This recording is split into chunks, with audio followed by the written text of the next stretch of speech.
tonight to our skin education seminars. As I mentioned in all of the previous information that went out, we're covering a fair bit of different sort of topics. Hopefully all of them will be relevant to you in one way or another, whether or not you're in the skin game or not. I think that most of you will find you'll get something out of the topics that we discuss. So we're breaking this down into 3 sessions tonight. They are 30 minutes and 2 40-minute sessions. The umbrella topic, or I suppose theme, is holistic skin therapy, taking your skin game to the next level. So for those of you already in the aesthetics industry, you'll be able to hopefully take from this some information and some techniques and skills that you didn't have before. For those of you who are new to the aesthetic industry tonight, you'll hopefully be learning lots. Okay, so the structure will be that we do a fair bit of presenting. Obviously, we're going to have a few little quizzes that you can participate in as a group. It's called Kahoot, which is what I asked you to download before you came. And if you're in education, you probably know all about this. It's quite fun because you can all participate and kind of like try to beat each other online. Have you all done Kahoot before? Some have if they've done the other teacher training. And we'll also be doing, as I mentioned, some practical demonstrations at the end where you'll have the opportunity to act as a model, some of you as a model and some of you as a therapist. Okay. Firstly, I begin today by acknowledging the Kwanda Muka people, which is apparently this area. Thank you. Traditional custodians of land on which we meet today, and pay my respects to their elders, past and present. I extend that respect to Aboriginal and Torres Strait Islander peoples here today. Just a few housekeeping items to go over. The toilets are just here in the hallway, so feel free to get up and use the toilets if you need to at any time. I did mention the running time of breaks. First session will be about half an hour. We'll have a break with food, come back, do 40 minutes, have another break, and do another 40 minutes. Okay. Refreshments I mentioned just behind you there. The attendance form, hopefully everyone's had a sign of that, and importantly the feedback sheets, which were attached to the clipboard. So if you want to take a printed one with you and do it at the end of tonight, that'd be great. If you want to go home and think about it and resubmit it to me on email, that's okay too. So I just thought I'd briefly introduce myself and my background so that you know where I'm coming from. A lot of you know me around the traps from different I suppose environments, but tonight I'm here in the auspices of as a skin therapist, something I've been doing for quite a long time. So I am a skin, beauty and remedial massage therapist, and now I'm the director of the day spa here. So I don't do as much hands-on work, but mostly it's the staff that do that. So my role is more behind the scenes and more education in the future. Again, some of you might know I have qualifications in yoga as well, nutrition, and more recently in fitness. Okay, I founded Botanic Skin Wellness Spa and Skin Nutrition, which is my bespoke skincare range, about the day spa about 12 years ago, and the skincare range about 3 years ago. Okay, prior to that, I was actually in corporate life as a PR marketing manager for fairly large companies. So I've had a fairly big shift in my trajectory. It happened in my 40s. We're now coming up to 20 years later, and very different life now. However, the work that I did when I was in corporate life is very much applied to my life now in running a business and even in teaching. Okay? And as I mentioned, the training assessment qualification is in progress. That's why you're here tonight for me. Hopefully I'll be using that a fair bit more in the future when I start doing some teaching and training vocationally. Okay. Again, I'll just quickly revisit this. This first session that we're doing is a little bit of revision on skin anatomy. Now, those of you who've been in the aesthetics world have gone over some of this before, and you'll be looking at it going, yeah, I know that. But it's always good to revisit it. It's always good to revisit this stuff so that you know how it applies to what we're talking about when we're getting into more in-depth, more complicated treatments, more complicated conditions, which is what we're going to be talking about tonight. So starting at the basics, do a quick revision of our skin anatomy, and then we can say, oh yeah, that makes sense. We're talking about the basal layer of the skin, where pigmentation forms and that sort of thing.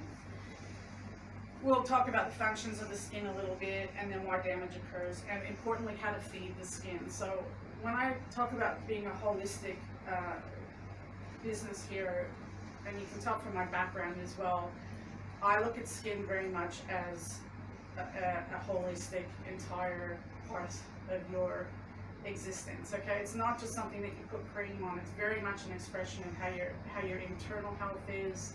And I know a lot of you have gone through issues with your skin when you've had particular things happen in your life, or you've had reactions to something or whatever. So we'll be talking a little bit about that. But skin is not like this separate entity. It is the largest organ of our body, and it is very much just like we say, the eyes are the windows of the soul. The skin sort of the picture of our health, of our overall health. So that's how I'll be addressing it today and talking about how to keep it healthy.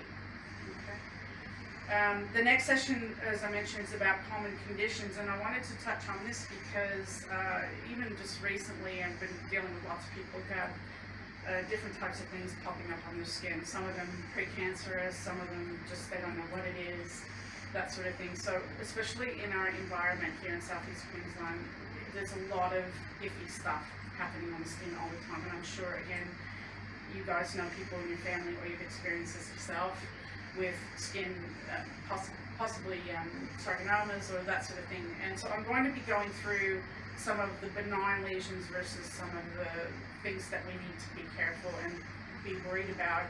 And it's particularly relevant for the therapists because they need to know when to refer. Okay.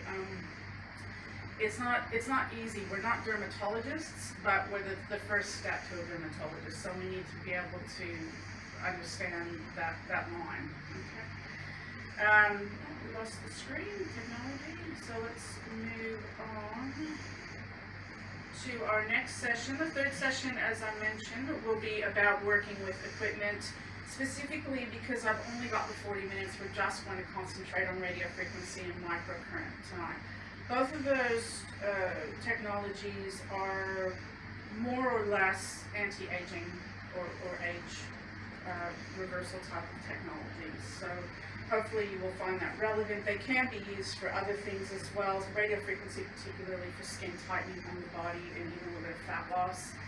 I'm not really concentrating on that today. We're really talking more about facial type of treatments. Okay. So let's move on to our content. Did you guys have any questions so far about what we're doing today? Feeling comfortable? Aircon's okay? Good? All right. So with our skin anatomy and function, we want to just make sure that we come out of this session better understanding the structure and function of the skin as it relates to exposure and aging, and learn how to best advise clients how to feed the skin, those things I mentioned before. And I'd like to ask a question now.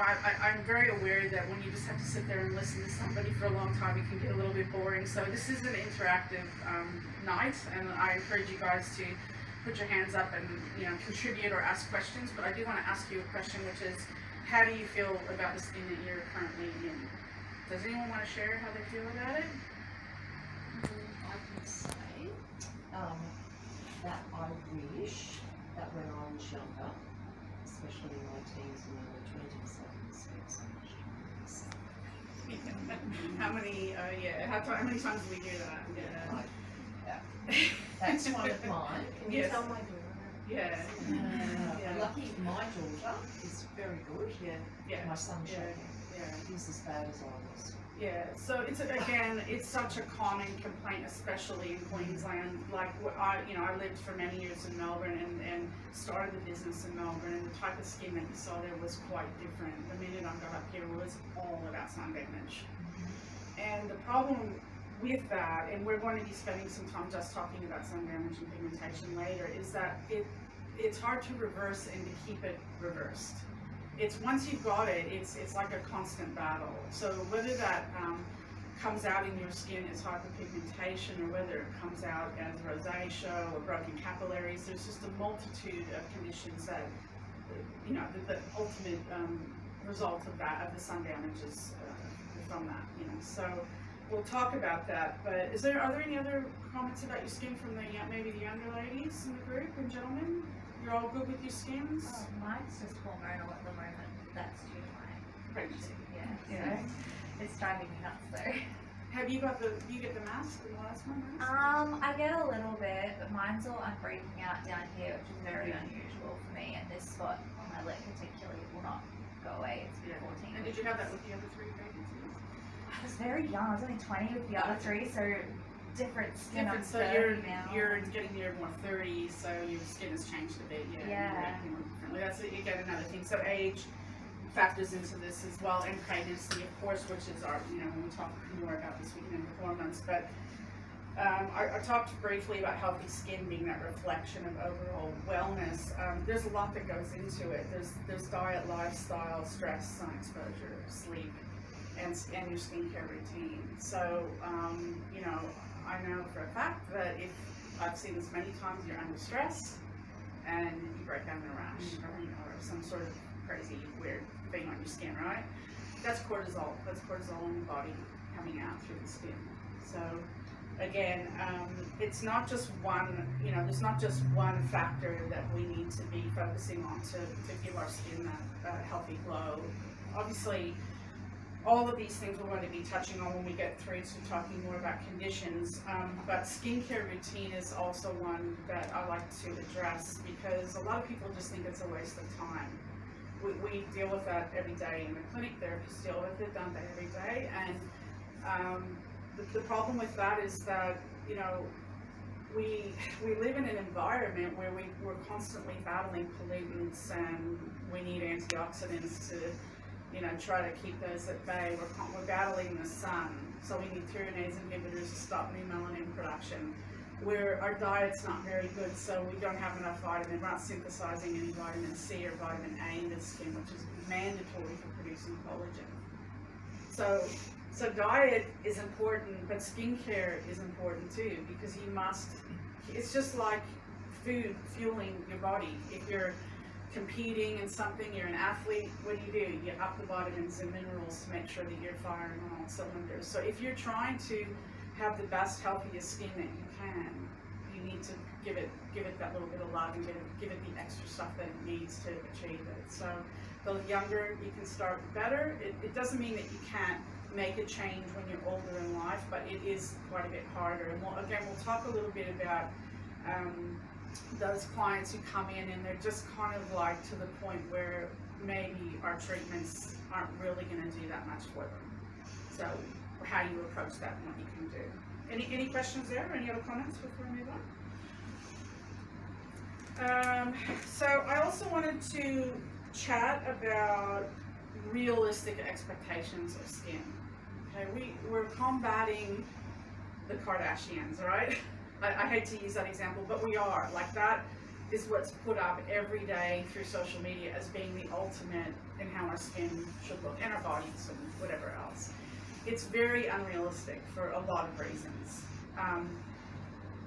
But what is not unrealistic is to have that healthy glow and bounce to your skin at any age. That's achievable regardless of how many treatments you have, how much Botox and filler you put into your face. And I'm not here to bag that. There's a place for that as well. But no matter how much you have of that, you still need to have the texture and exterior of your skin still needs to be healthy. And that comes from feeding it from the inside and the outside. So when we talk about what's healthy, yeah, freckles are healthy. You're born with freckles. So I have had people come in and go, can you please zap off all my freckles? It happens because they want a clean, glowy, white, clear complexion. I generally would say no to that. Okay, that is just genetically in your body. You're not going to get rid of freckles. You know, usually if you got them on your face, you're going to be all over your body as well, yeah? And that's a gene, that's a particular gene. Your complexions tend to vary. You know, your complexion is not going to be 100% smooth and glassy, and maybe when you're younger, but as you get older, you start to show some imperfections, and that's realistic, yeah? And we get wrinkles. I hate to tell you, we get wrinkles, and you're not, you know, like, we can fill them all you like, but for me personally, and this is my opinion, there is nothing wrong with looking like you're a little bit older. You have a few wrinkles. It still can look. You can still be very beautiful and still have wrinkles. Yeah, would you agree with that statement? Good. Phew. Well, that's good because otherwise I'm talking to the wrong crowd. So yeah, it's your job as therapists in this environment and from my teaching to teach that to your clients, that we can help them age kind of gracefully, I guess, but we're not here to try to make them look like something they're not. Okay, so if they're looking for that, and that's very much a trend we know from the environments we work, you know, where we go to the gym and where we go out at night, whenever we see, yeah, especially the younger women, I hate to put a label on it, but it does tend to be the younger women who try to make themselves look like something they're kind of not.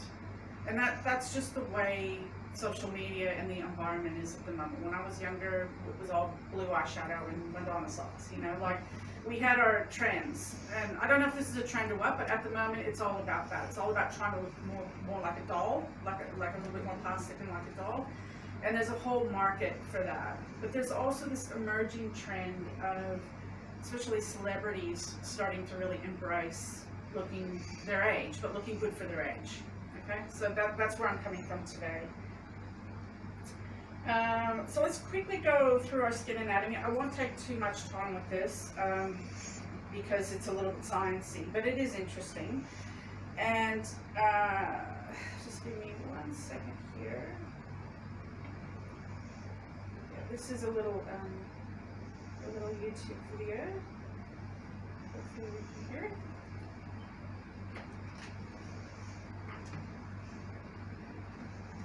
If anyone needs a drink or anything, let me know as well. The average adult has about 6 pounds of color in his hair, making the skin the body's largest organ. Let's look at how the skin is put together. Skin has 3 layers. The top layer is the epidermis. It protects the other layers from the outside environment. It contains cells that make keratin, which waterproofs and strengthens the skin. The epidermis also has cells with melanin, the dark pigment that gives skin its color. Other cells in the epidermis allow us to feel touch and provide immunity against invaders like bacteria and other germs. The bottom layer is the hypodermis. It contains fat cells or adipose tissue that insulate the body and help conserve heat. Between the epidermis and hypodermis is the dermis. It contains cells that give skin strength, support, and flexibility. As we age, cells in the dermis lose their strength and flexibility, causing the skin to lose its youthful appearance. The dermis has sensory receptors that allow the body to receive stimulation from the outside and feel pressure, pain, and temperature. A network of blood vessels provide the skin nutrients and remove waste products. Sebaceous glands produce oil that keeps the skin from drying out. Oil from the sebaceous glands also helps to soften hair and to kill bacteria in the pores of the skin. These glands cover the whole body, except for the palms of the hand and the soles of the feet. Isn't science fun? Alright, now I know what that is.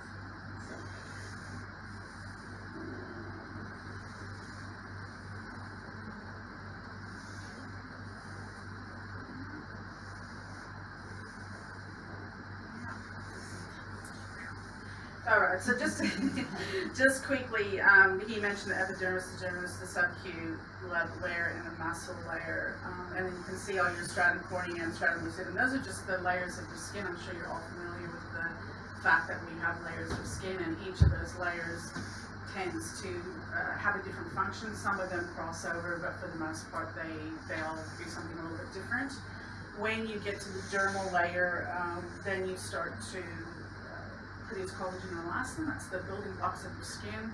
And then from there, at the bottom level, where the subcutaneous level, where your dermis the muscle meets the bone basically, is probably more like what you're talking about, like plastic surgery and that sort of thing. So there are treatments such as HIFU, which we do that will target that level of the skin to try to give you that little bit of lift. But for the most part, as therapists, we work between the epidermis and dermal layers. So our jobs are very much about treating, the oil flow of skin, the pigmentation that comes out, the inflammatory response, the loss of water or transepidermal water loss that occurs, which creates dehydration in the skin. So that's our job.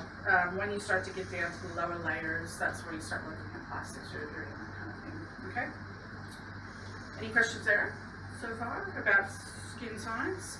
Quickly, I mentioned before the dermal layer over here is where collagen and elastin are present, really important for our anti-aging treatments and when we're treating scar tissue, so for people who've had a lot of bad acne and that sort of thing. We have lots of treatments such as needling and various other things, even radio frequency, which we're doing a little bit today, that target that area.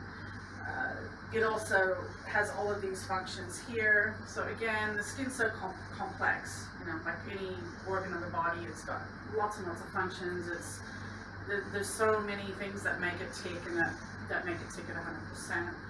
The layers of the skin here, you can see, I won't go through and read all those, but you can see what each of those layers does. They're important for us to know as therapists because we need to know kind of where we're treating depending on what we're trying to achieve. So when we're treating the corneum, it's the top layer. Oh, yeah. Sorry, I didn't even touch it. Sorry guys. Bear with me. There it is. I know what happened.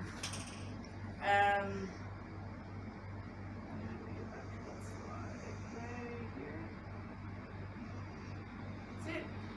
Yeah, so the corneum is our top layer. Then, as you mentioned, the soles of the feet and the palms, only area of our body that doesn't actually sweat unless you're in hot yoga. Granulosum, we get our keratin, spinosum, and then basal layer. Again, very important, the basal layer, because that's where our pigmentation and melanin forms. Okay. These are the functions of the skin overall: protection, heat regulation, excretion, absorption, etc. So very complicated organ. Right, so let's move into the main causes of skin damage. And again, this is a bit of a busy slide, and I want to use it more as a topic to discuss for discussion rather than to go through each thing. But we start with UV exposure, and I wanted to firstly address the fact that what I've found up here, and again, I've been up here 10.5 years, so I'm kind of a local now, right? But I notice how many people say it's okay. I don't go out in the sun. I don't sunbake. I don't go out in the sun. And then I'm like, do you walk out your door here? Because you're out in the sun if you walk out your door here. If you walk to your car, you're out in the sun. So, it's so easy to get sun exposure, overexposure here. And I don't mean that little bit of 10 minutes that you've got to get your vitamin D levels up. We need that too. But that thing of just getting too much sun is just about it happens for just about everyone. So it's just that constant reminder about wearing your sun protection. And again, a lot of clients will say, oh, I wear some sun protection in my makeup every day. Like they might wear makeup with SPF factor.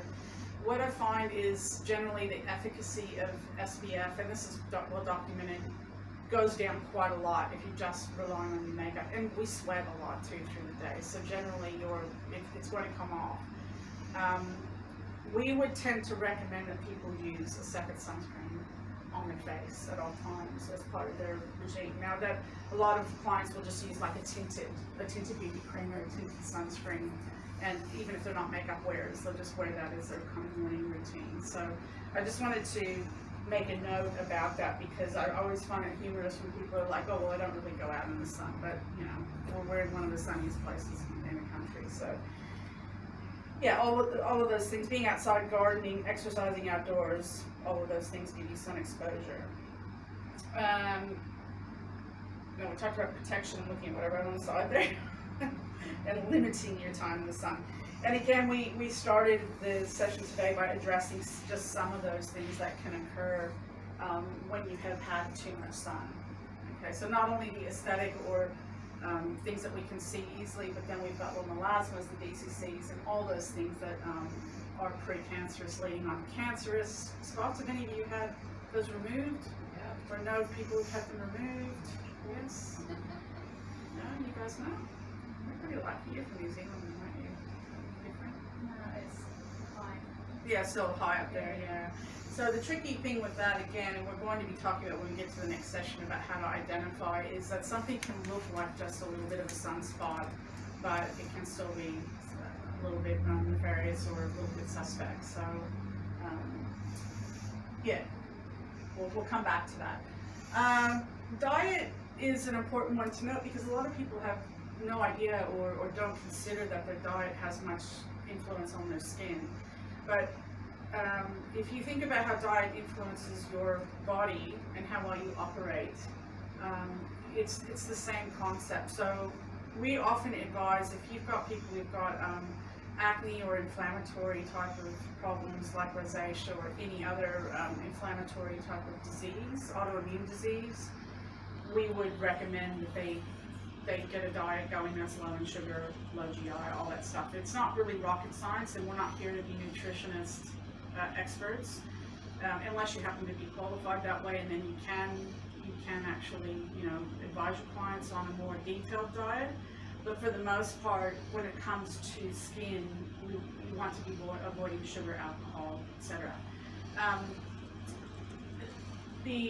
The problem also with people with acne is things like dairy and gluten can really contribute to that condition as well. And I know some of you have children, teenage boys and stuff who probably are struggling with this at the moment. And again, we'll be talking about acne in a little bit more detail.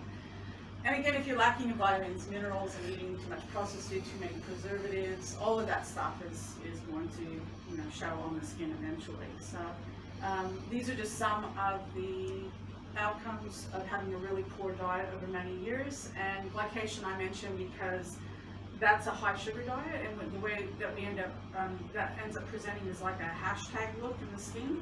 So if you've ever seen someone who's quite a bit older and they have that sort of, their wrinkles look like they're kind of a hashtag. You wouldn't have had a lot of sugar in your diet. No. Yeah.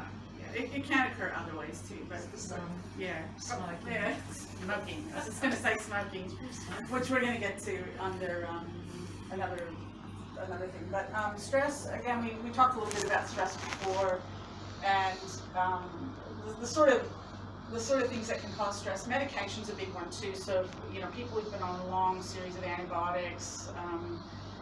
Kids who go on Roaccutane, which I'll be discussing later as well, really messes with the skin long term. It's unfortunate because it can help in the shorter term, but absolutely strips the acid mantle or the protective barrier of the skin. So it's not a great option, and it's very much a last resort, but that's the kind of thing that can long term make the skin a little bit weakened, I suppose.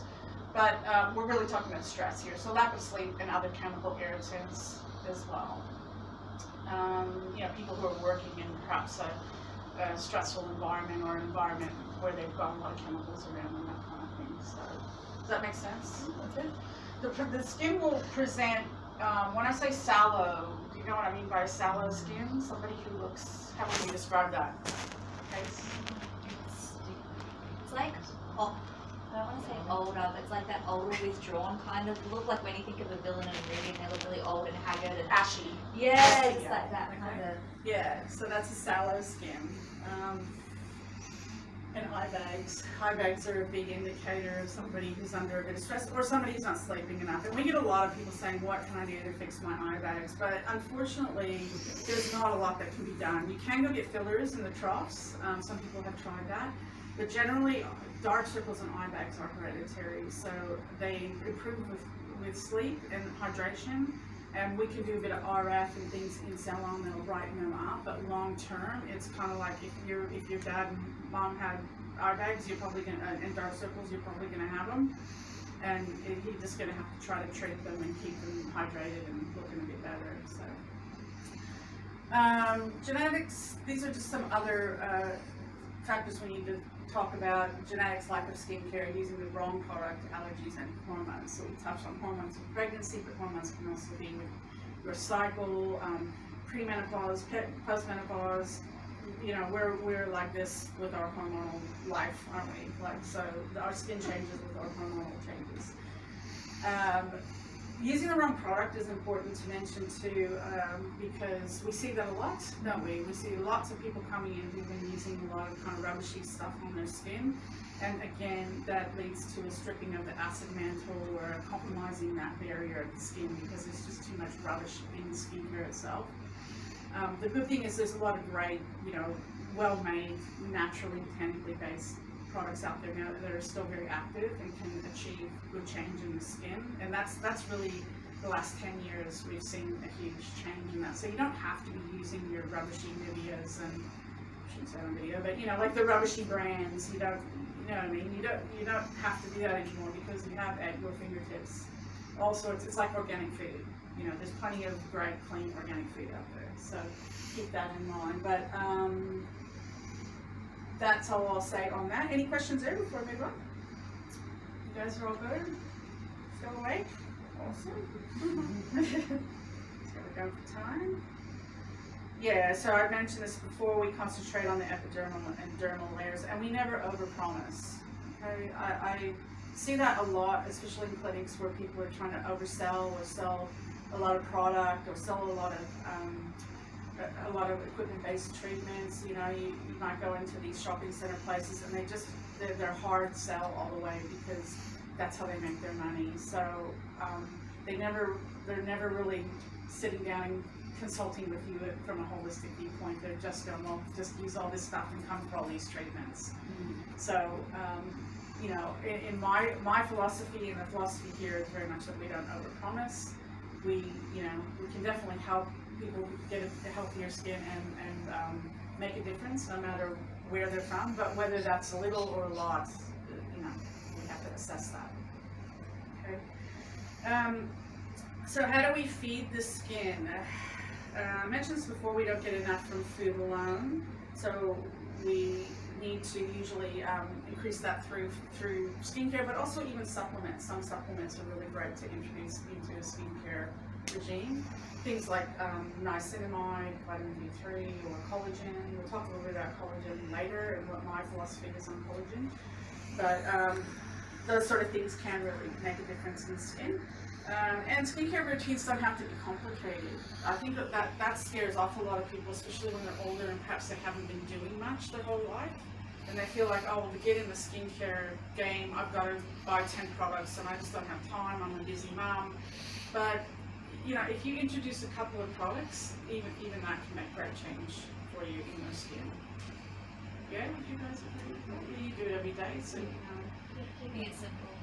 Yeah, keep it simple, especially for clients of acne and rosacea. Anything that's a bit raw and unhappy, the simpler the better. So, and I mentioned some of these ingredients before. This is kind of getting to the end of our presentation, so I'll just reiterate that it's important, especially if you're acting as a therapist now, that you understand these ingredients and what they do. And that's what will set you apart from somebody who's just trying to push product. You must understand the functions of vitamins and peptides and all of these things and what they're actually doing for the skin, and also which products you're selling contain those. So why it's working, not just take this vitamin C, it's good for your skin. You need to understand that vitamin C is integral and mandatory for producing new collagen. You cannot produce collagen without vitamin C in your skin, and our bodies don't produce enough vitamin C through food. They don't synthesize vitamin C through food into our skin. Okay? If you're a smoker, you will never get enough vitamin C into your body or your skin. You deplete vitamin C quicker than you can get it back in when you're a smoker. Okay? So people who are smokers, that's a tricky one, and I'll talk about that in a minute, but it's very difficult to offer people treatments who are smokers who want to see a big change in their skin. We're happy to do it if they understand that they probably won't get much of a result. Okay? Because the vitamin C is just being sapped out of their skin. And it doesn't mean you can't get there again. There's no judgment against smokers or people who drink a lot or whatever. Like, that's, we're not here to judge that, but we're here to give the facts. facts are if you drink a lot and you smoke a lot, you're never going to have good skin. Okay. Vitamin A, again, integral one for producing healthy DNA. So you know how when DNA is unhealthy and it just keeps reproducing as an unhealthy cell. So we need vitamin A or a retinol derivative to kind of change that cell around and produce a healthy cell so that it will continue the cascade of healthy cells. So vitamin A, again, especially with aging and collagen production, is like a no-brainer. So when people come in and they go, I'm worried about aging, I don't want to buy a lot of products, I want to spend a lot of money, I get them on vitamin A and vitamin C. Those are Me. yeah, okay. No, there's Off the skin. I'll briefly talk about hyaluronic acid because that's a naturally occurring acid in our skin. It is a water binding agent, and so we prescribe it for people who are really dehydrated, who aren't getting enough water back in the skin. So that's what hyaluronic acid is. It's not an acid per se, it's a naturally occurring ingredient in the body, in the skin. But we become depleted for various reasons. AHAs and BHAs are acids, alpha hydroxys and beta hydroxys, and these are often found in exfoliants and peels and things like that. So they're really great for people who have thickened skin or scarring or a lot of pigmentation, that kind of thing, but they should not be overused. Okay? I think there was a big trend in the 80s and 90s for women to do a lot of peeling of their skin, over peeling, and occasionally you'll see one of them and they'll look like they've got glass for skin. Have you get any of those? Yeah, maybe the trend has changed, but I remember like that very kind of like you could almost see translucent see through their skin because it didn't peel back so much. Thank you. Nearly done with this session, guys. Well done. And yeah, just clays are a great lots of natural minerals. I'm sure you've heard about clays, green clay, pale and yellow, all those clays, amazing for the skin. So we're going to do a little quiz. So get your Kahoot.